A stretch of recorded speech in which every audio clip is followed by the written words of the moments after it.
네, 안녕하세요. 정용호 강사 겸 컨설턴트 겸 네이버 인플루언서입니다. 반갑습니다. 네, 저는 선배 학부모이기도 해요. 제 아이는 현재 서울대 다니고 있습니다. 근데 아주 평범한 아이였어요. 재수없죠. 어쨌든 평범한 아이들도 충분히 서울대 갈 수 있고요. 제 아이가 어떻게 서울대에 갈 수 있었는지에 대해서 강의를 통해 전해드려 보겠습니다. 가장 기본적으로 우리가 알아야 될 게 있어요. 그게 뭐냐면 우리 부모 때와 지금 아이들은 달라졌다 이겁니다. 어떤 점이 달라졌냐? 2028학년도 대입 개편안입니다. 이걸 반드시 파악을 하셔야 돼요. 왜냐? 2028학년도 대입 개편안에서 요구하는 능력은 단순한 게 아니에요. 객관식 문제 아니에요. 설명 쓰기, 주장 쓰기, 심지어 보고서까지 작성을 할 수 있어야 됩니다. 그래야 좋은 대학에 갈 수가 있습니다. 네, 안타깝지만 현실입니다. 자, 그래서 단기적으로는 절대 대비할 수 없어요. 우리 부모가 했던 단순 암기 방식으로는 절대 대비할 수 없고 체계적으로 장기적으로 대비를 해야 됩니다. 초등 때부터. 그래서 평범한 아이들도 충분히 할 수 있습니다.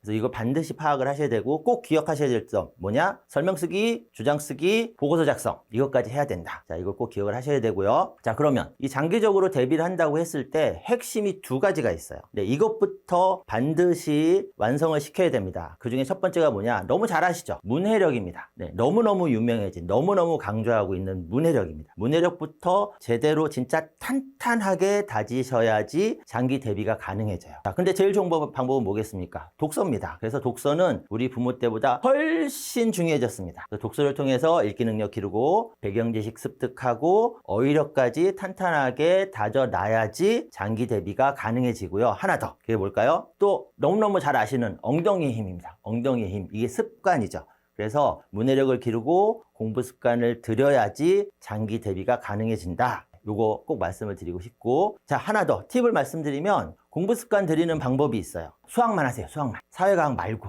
그러니까 공부를 여러 가지로 분산시켜서 하지 마시고 수학 하나만 제대로 해도 습관을 들일 수 있고 엉덩이의 힘을 기를 수가 있습니다. 두 가지 꼭 기억을 하시고요. 그 다음에 이런 질문 제가 많이 받아요. 초등 때 내신이 중요합니까? 라는 질문도 많이 받는데 중요합니다. 결론부터 말씀드릴게요. 중요합니다. 왜 그러냐? 다시 돌아갑니다. 2028학년도 대입 개편안 때문입니다. 그러니까 우리 부모님의 경험을 기준으로 아이 공부를 판단하시면 안 돼요. 우리 부모님들은 저도 그랬지만 초등 때 우리 어떻게 공부했죠? 공부 안 했잖아. 다 함께 놀았잖아요. 자, 그럼 중등 때는 공부했나요? 하긴 했죠. 언제요? 시험 때만 했잖아요. 그 다음에 놀았잖아요. 그럼 우리는 언제 공부를 시작했냐? 중학교 3학년 겨울방학 때 시작했죠. 정석 사고, 그 다음에 뭐 영어 문법책 사고. 자, 그렇게 중학교 3학년 겨울방학 때 다 함께 동시에 시작을 했단 말이에요. 그러니까 초등 내신이 중요하지 않았죠.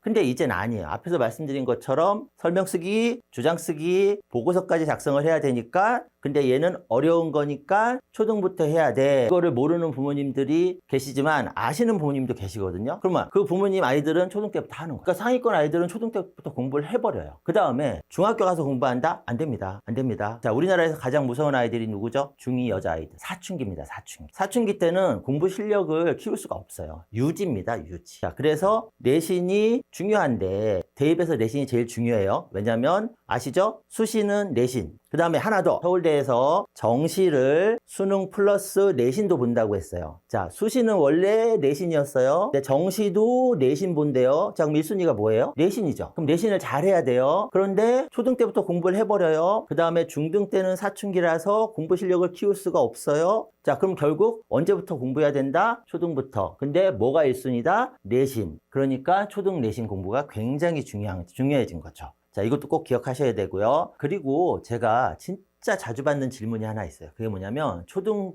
때부터 수학 선행을 해야 되냐? 이 질문 많이 받는데 자, 일단 결론부터 말씀드리면 해야 됩니다. 하는 게 훨씬 유리합니다. 안타깝지만 네, 이게 현실입니다. 이유는 또 나옵니다. 2028학년도 대입 개편안. 자, 이거 뭐라고 그랬죠? 뭐까지 잘해야 된다? 설명 쓰기, 주장 쓰기, 보고서 작성. 그런데 더 해야 돼요. 고등 가서. 뭐냐? 비교과 활동 챙겨야 되고요. 수행평가 해야 되고요. 게다가 세부 능력 및 특기사항까지 강조되고 있습니다. 더 많아졌어요. 고등 때. 자, 이거 어떡합니까? 물리적으로 시간이 안 나와요. 시간이. 그래서 상위권 아이들이 하는 게 수학 선행이에요. 고등학교 들어가기 전에 고등 수학을 다 하고 들어가요. 뭐 다는 아니더라도 고등학교 2학년까지 수학 선행을 하고 들어가는 거예요. 그러면 고등학교 가서 수학 공부를 많이 할 필요가 없어지고 그 시간을 다른 과목 공부나 수행평가나 이런 쪽으로 이제 돌리는 거죠. 그렇게 하고 있어요. 그래서 수학 선행을 해야 돼요. 자, 해야 되는데 그럼 다음은 되냐? 아닙니다. 수학 선행 들어가기 전에 반드시 도달해야 되는 지점이 있어요. 이거 정말 중요합니다. 그게 뭐냐면 현행입니다. 현행. 초등학교 4학년이면 초등학교 4학년 거, 초등학교 5학년이면 초등학교 5학년 거. 그래서 반드시 현행부터 상위권 실력, 심화까지 끌어올리고 이걸 확인한 다음에 선행이 들어가야 돼요. 그래서 수학 선행 하면 뭐부터 생각하셔야 되냐? 선행 생각하지 마세요. 현행부터 심화까지 가자. 그러기 위해서는 현행부터 개념 공부 제대로 하고 현행 연산 정확하게 하고 현행부터 사고력과 문제 해결력 수준을 심화까지 끌어올려야 돼요. 뭐라고요? 현행이요. 선행 말고 현행. 그것까지 해놓고 자 그러면 선행 들어갈 준비가 된 거예요. 그 다음에 하나 더 하셔야 돼요. 그게 뭐냐면 선행을 어디까지 할 거냐? 경시 수준으로 할 거냐, 심화 심화까지 할 거냐, 심화까지만 할 거냐, 요거까지 결정을 하신 다음에 선행을 들어가셔야 돼요. 그러면 의미 있고 효과적인 선행을 하실 수 있게 됩니다. 여기까지가 초등 공부 관련해서 기본적으로 우리 부모님들이 아셔야 될 내용이에요. 네, 요거 아신 다음에 좀 더 디테일하게 정보를 수집하셔서 계획을 잘 세우시면 됩니다. 그거에 대해서는 제가 다음번 영상에서 다시 정리해서 말씀드리겠습니다. 세부능력 및 특기사항이라는 것은 고등학교 때 학생부의 항목 중에 하나예요. 비교과 항목 중에 하나인데 세부능력 및 특기사항이라는 항목에 기록되는 내용은 그 해당 과목 공부를 아이가 구체적으로 어떻게 했는지를 기록을 하게 돼 있고요. 그거는 과목별 선생님들께서 작성을 하시는 거예요. 자, 그런데 세부능력 및 특기사항이 변별력을 갖춰야 되잖아요. 그러니까 잘 쓰여져야 되잖아요. 그러면 기본적으로 이런 내용이 들어가야 돼요. 선생님이 쓰실 때 이 아이는 이 과목 공부를 굉장히 잘했어요. 열심히 했고 이해도 잘했고 설명까지 할 수 있을 정도로 잘했어요 라는 건 기본적으로 들어가야 되고 이 수준의 과목 공부 잘했어요 라는 내용 수준은 사실 스카이 도전하는 아이들은 다 들어가요. 그러니까 변별을 갖추는 건 아니죠. 그럼 플러스 알파가 있어야 된다는 거죠. 그래서 막 나오는 얘기가 보고서입니다.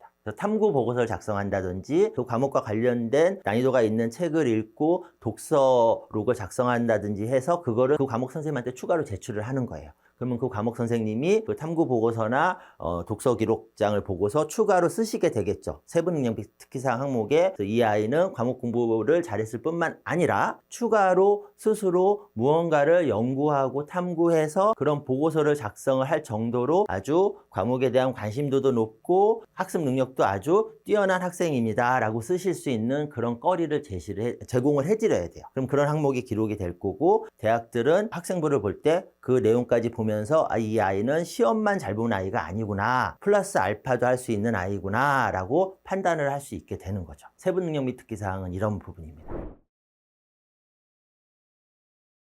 네, 맞습니다. 아까 말씀드렸듯이 수학 선행을 하는 이유는 고등학교 가서 수학 공부를 덜 하기 위해서거든요. 그건 무슨 뜻이냐면은 고등학교 가서 평소에 수학 공부를 많이 안 했는데도 중간고사, 기말고사 시험을 봐서 1등급을 받는다는 뜻이에요. 자, 그러면 평소에 공부를 덜 했는데 중기말고사 시험에 나오는 가장 난이도가 높은 문제를 맞춰야지 1등급을 받거든요. 자, 그럼 그 얘기는 뭐냐면 선행하는 수준이 난이도가 중기말고사에 나오는 심화 문제, 고난이도 문제까지 풀 수 있을 정도까지 선행을 해야 된다는 뜻이죠. 그렇죠? 그래야지 공부 안 해도 시험 문제, 심화 문제 나와도 풀 수 있으니까 거기까지 선행을 해야 되는 거죠. 자, 그런데 선행을 심화까지 하려면 당연히 현행 심화가 돼야죠. 초등학교 3학년 아이가 초등학교 3학년 심화는 못하는데 초등학교 5학년 심화를 어떻게 하겠어요? 당연히 못하죠. 그렇기 때문에 현행부터 완벽하게 고난이도 심화 수준까지 해낸 다음에 선행이 들어가야 된다는 그 뜻이 되는 거죠.